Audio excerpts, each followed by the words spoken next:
मेरा पहला सवाल आपसे है कि क्या अभी तक की जो इंटेंसिटी जांच की दिख रही है, जितने बड़े पैमाने पे लोग अब तक पकड़े गए हैं, क्या यह माना जाए कि बड़े पैमाने पर शुरुआती तौर पे यह पेपर कॉम्प्रोमाइज हुआ है? देखिए रमेश जी, अभी तक की जांच में कम से कम इतना हमारे पास आ गया। जैसे शुरुआती दौर में जब मैंने परहेज की थी तो 50 लोगों का नाम लिया था। ठीक है, कि जी। कम से कम 50 लोगों ने इसमें पेपर लीक का फायदा उठाया है।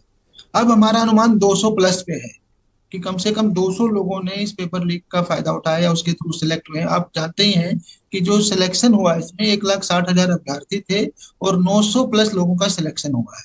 तो मैं, क्योंकि जांच अभी जारी है, विवेचना अभी जारी है, अभी क्लोज नहीं हुई है, और भी आगे तथ्य आ सकते हैं, तो इसलिए मैं अभी इस स्टेज पे ये नहीं कह सकता कि इससे आगे कितना और बचा होगा।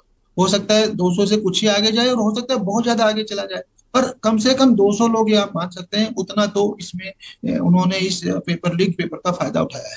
सर, मैं एक और जानना चाहता हूं। अभी तक जो बात सामने आई है, इंटरस्टेट बात सामने आ रही है, यूपी में रह रहे लोगों का इन्वॉल्वमेंट इसमें सामने आ रहा है। क्या उत्तर प्रदेश तक ही सीमित है या बाकी राज्यों से भी इन लोगों के तार जुड़े हैं? कुछ शुरुआती तौर पे इस तरह की बात सामने आई है? देखिए अभी तक तो आपको पता ही है, लखनऊ से हमने अरेस्ट किया था और अब दूसरा बिजनौर डिस्ट्रिक्ट से भी हुआ है। तो मतलब उस बिजनौर से जुड़ा हुआ है। तो अभी तक मेरे को तीसरे स्टेट का आइडिया नहीं है। परंतु जैसा मैंने कहा, जांच अभी चल रही है और वो आगे कहीं भी जा सकती है। आपको लगता है कि ये जो जिसको बार बार कहा जा रहा है मास्टरमाइंड जो है वो पकड़ में आ गया, या आपको लगता है कि ये बड़ा प्रीमेच्योर होगा इस समय ये डिसाइड करना कि मास्टरमाइंड कौन है करके? एग्जैक्टली अभी प्रीमेच्योर होगा। अभी प्रीमेच्योर होगा, क्योंकि हम पुलिस रिमांड भी ले सकते हैं और फर्दर आगे और भी चीजें करेंगे। अभी मैं 100% अभी नहीं कह सकते कि एग्जैक्टली मास्टरमाइंड कौन है, किंतु ये मैं जरूर कहना चाहूंगा, मैं ऑन रिकॉर्ड कह भी चुका हूँ कि जो भी इसके मास्टरमाइंड्स हैं या जो भी इसके मेन प्लेयर्स हैं, उन सब पे हम गैंगस्टर एक्ट लगाएंगे, और उन सब की संपत्तियां भी जब्त कराएंगे।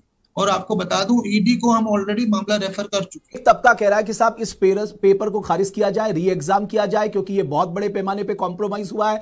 दूसरों का ये कहना है कि साहब नहीं, हमने बहुत मेहनत की है, पुलिस एसटीएफ उन लोगों को आइडेंटिफाई करे जिनको पेपर लीक होकर पहुंचा और जिन्होंने नकल करके अपना पेपर पास किया, क्योंकि इससे हमारा भविष्य खराब हो जाएगा, हमारे पास फाइनेंशियल रिसोर्सेस नहीं है, हमारी एज लिमिट क्रॉस हो रही है। मैं आपका अनुभव जानना चाहूंगा कि यह एक पशोपेश की स्थिति है। देखिए रमेश जी, दोनों के व्यूज में अपना अपना लॉजिक है और दोनों लॉजिक अपनी जगह सही है।